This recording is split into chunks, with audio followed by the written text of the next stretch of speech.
Será que é verdade que o futebol, esse esporte espalhado pelo mundo inteiro, é mesmo um mecanismo de alienação das massas, do povo, feito para sua dominação? Nem tudo é como a gente pensa.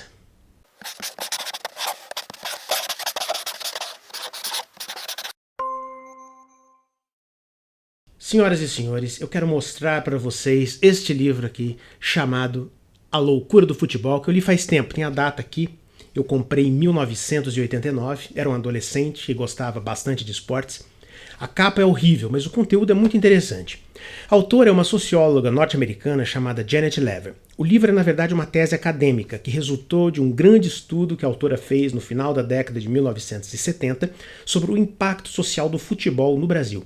Ela teve a ideia de fazer esse estudo em 1966, durante a Copa, que foi realizada na Inglaterra.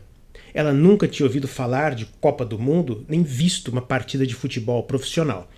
Mas é claro que na Inglaterra, naquele momento, não se falava de outra coisa. E o primeiro contato dela com o futebol do Brasil aconteceu por meio do que ela viu pela televisão, quando a nossa seleção foi vergonhosamente eliminada logo na primeira fase. Eu vou ler esse trechinho aqui nas palavras dela. A BBC TV mostrou a reação brasileira às derrotas humilhantes. Homens e mulheres no Rio de Janeiro choravam abertamente. Bandeiras brasileiras foram hasteadas a meio pau e faixas pretas de luto foram colocadas nas fachadas de prédios. Multidões furiosas queimaram efígies de jogadores e técnicos. Os Estados Unidos possuem torcedores devotados, mas eu nunca testemunhara tal reação à derrota. Fiquei impressionada e aturdida ao constatar como um esporte podia significar tanto para uma nação. É sempre curioso ver como um estrangeiro, uma pessoa que vem de fora, enxerga e analisa aquilo que para nós é comum, os nossos costumes, as nossas idiosincrasias. A verdade é que ela acabou realizando um belíssimo estudo, passou muito tempo no Brasil, entrevistou jornalistas, boleiros, especialistas de várias áreas e, principalmente, centenas de pessoas comuns da população para verificar como era o impacto do gosto e também do não gosto pelo futebol nessas pessoas. E é aqui que eu quero chegar. Nesse levantamento, ela separou as pessoas em 3 tipos de torcedores, que ela chamou de torcedor fraco, torcedor médio e forte. O fraco é aquele que não tem interesse por futebol, não acompanha, tem interesse bem baixo. E o torcedor forte é aquele que investe tempo com seu time, gasta uma certa quantia de dinheiro anualmente para comprar camisa, bandeira, revista, para ir ao estádio, etc. Eu poderia ficar nos argumentos mais óbvios de como o futebol é sociologicamente um fator cultural de agregação ou, como a autora diz, fortalece os vínculos sociais e é uma parte importante da cultura popular partilhada. Mas eu quero ir mais longe. A pesquisa descobriu que os torcedores fortes compravam mais o jornal diário, em princípio porque tinham interesse em acompanhar as notícias sobre o esporte. Mas na grande maioria dos casos eram levados a ler mais, a se inteirar dos fatos políticos e assuntos gerais. Independentemente do grau de instrução dos pesquisados, os torcedores mais fortes liam muito mais do que os torcedores fracos.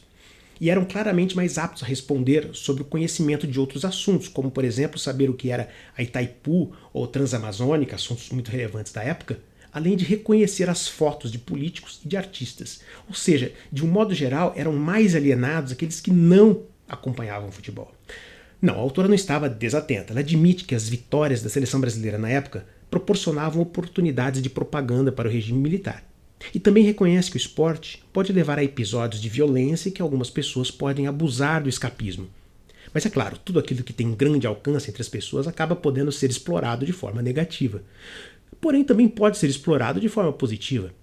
Mesmo durante o regime militar, o MEC chegou a usar a atração do esporte para incentivar programas de saúde contra o analfabetismo. Não existe pão, queijo no complexo mundo real. Ela ainda considera as alegações de que o esporte nacional poderia ser um ópio por intensificar uma ilusão de mobilidade social. Mas chega a conclusões mais positivas. O futebol, com suas torcidas organizadas, acaba levando a uma importante consciência de associação, assim como as escolas de samba ou os centros de umbanda.